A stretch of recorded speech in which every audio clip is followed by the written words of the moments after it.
नमस्कार बंधुरा सम्पा विशेष किचेने आपनादेर स्वागत। आज के आमी आरो एक नतून रेसिपि निये चले एसेछि। आज के आमी आपनादेर चिकेन पोलाव बानिये देखाबो। खूब सहजभावे करब, बाड़ीते हठात् केउ चले एले खूब सहजेई करते पारबेन और एटा बाच्चादेर भीषण पछंदेर।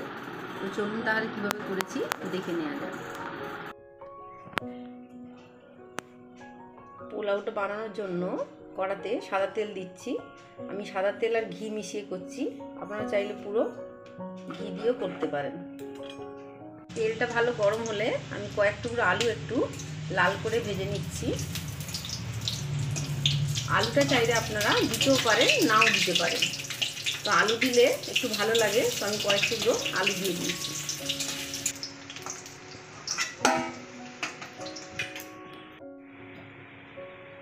তেলের মধ্যে প্রথমে আমি একটু অল্প পেঁয়াজ দিয়ে পেঁয়াজটাকে ভালো করে লাল করে ভেজে পেঁয়াজটাকে তুলে নেব।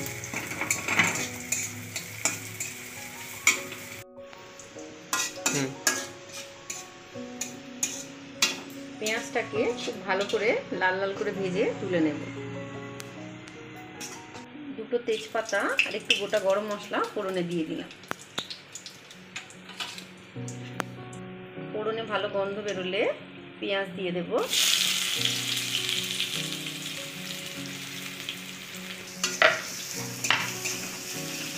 উল্টে পাল্টে পেঁয়াজটাকে একটু লাল লাল করে ভেজে নিতে হবে। পেঁয়াজটা ভাজা হয়ে গেলে টমেটো দিয়ে দেব। এই পেঁয়াজটাকে কিন্তু আগের পেঁয়াজটার মতো অতটা কালো করে ভাজার দরকার নেই।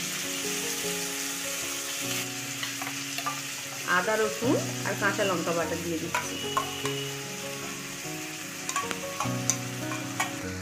ধনে গুঁড়ো, স্বাদ মতন নুন, লঙ্কার গুঁড়ো। ঝালটা কিন্তু অবশ্যই আপনারা বুঝে স্বাদ অনুযায়ী দেবেন। দিয়ে চিকেন দিয়ে দেব।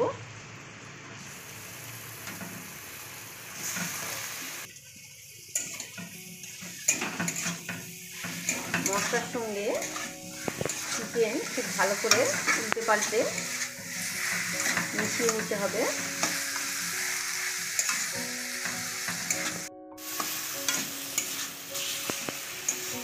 এক দেড় মিনিট মশলার সঙ্গে চিকেন একটু নেড়ে চেড়ে রান্না করার পরে তারপরে এটাকে আমি একটু ঢেকে দেব।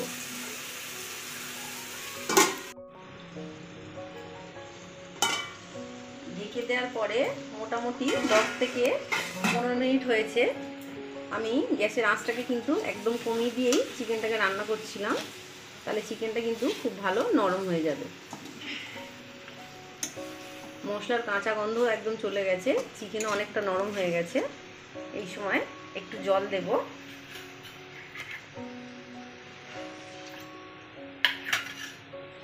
ভাজা আলুগুলো দিয়ে দেব।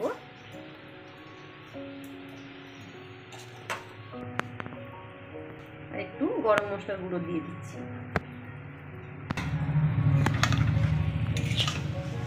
সবকিছু আবার একটু ভালো করে মিশিয়ে নিতে হবে।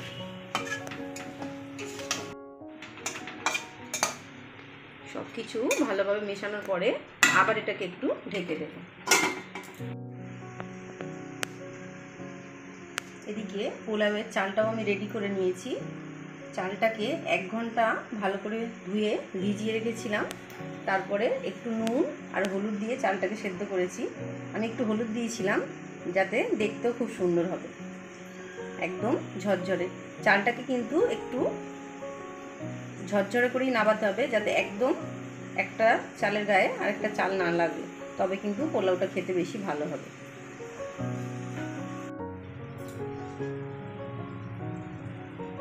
ঢেকে দেওয়ার পরে আরও 10 থেকে 15 মিনিট হয়েছে।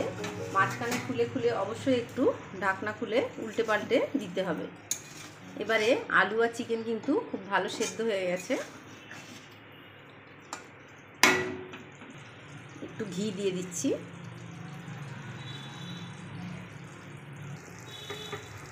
সেদ্ধ করা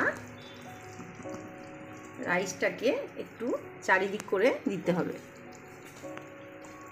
এটা নুন দিয়ে সেদ্ধ করা, তো নুনের স্বাদটা বুঝে নিয়ে আপনারা যদি মনে হয় নুন দিতে লাগবে তো নুন দেবেন একটু।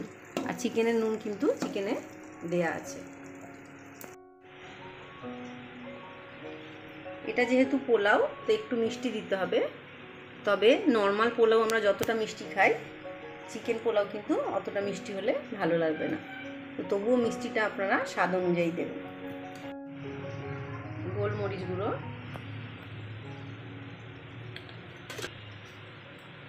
গরম মশলার গুঁড়ো। এই গরম মশলাটা কিন্তু গোটা গরম মশলা কিনে এনে বাড়িতে একটু ভেজে নিয়ে গুঁড়ো করা। এই গরম মশলা কিন্তু স্বাদ অনেক বেশি ভালো হয় কেনা গুঁড়ো গরম মশলার থেকে। পেঁয়াজ ভাজা,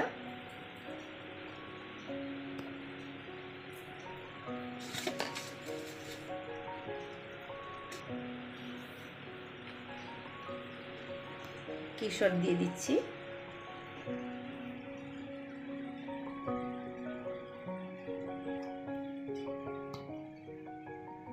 গোলাপ জল,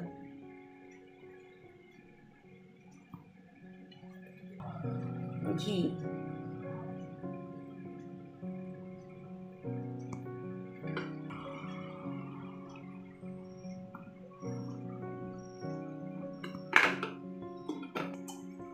দিয়ে এটাকে ভালোভাবে ঢেকে দেব। ঢেকে দেওয়ার পরে মোটামুটি 10 মিনিট হয়েছে। সুন্দর কেশর আর ঘিয়ের গন্ধ বেরোচ্ছে।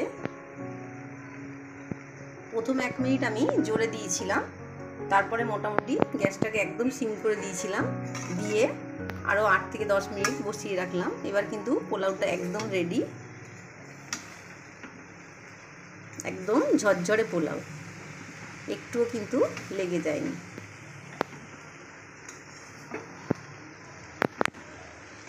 একদম রেডি। এবার গ্যাসের আঁচটাকে অফ করে দিই।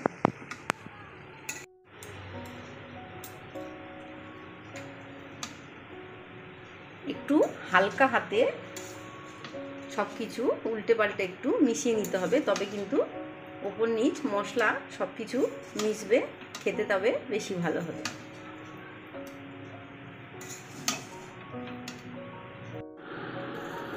গরম গরম চিকেন পোলাও আমি স্যালাডের সাথে সাজিয়ে নিয়ে চলে এসেছি। দেখতে যেরকম দারুণ লাগছে, খেতেও কিন্তু দারুণ হয়। আর আমি খুব সহজভাবেই করে দেখালাম। আশা করি ভিডিওটি আপনাদের ভালো লেগেছে। অবশ্যই বাড়িতে ট্রাই করবেন। ভালো লেগে থাকলে লাইক ও শেয়ার করুন। আর এখন আমার চ্যানেলটি যারা সাবস্ক্রাইব করেননি অবশ্যই সাবস্ক্রাইব করবেন। সবাই ভালো থাকবেন। নমস্কার।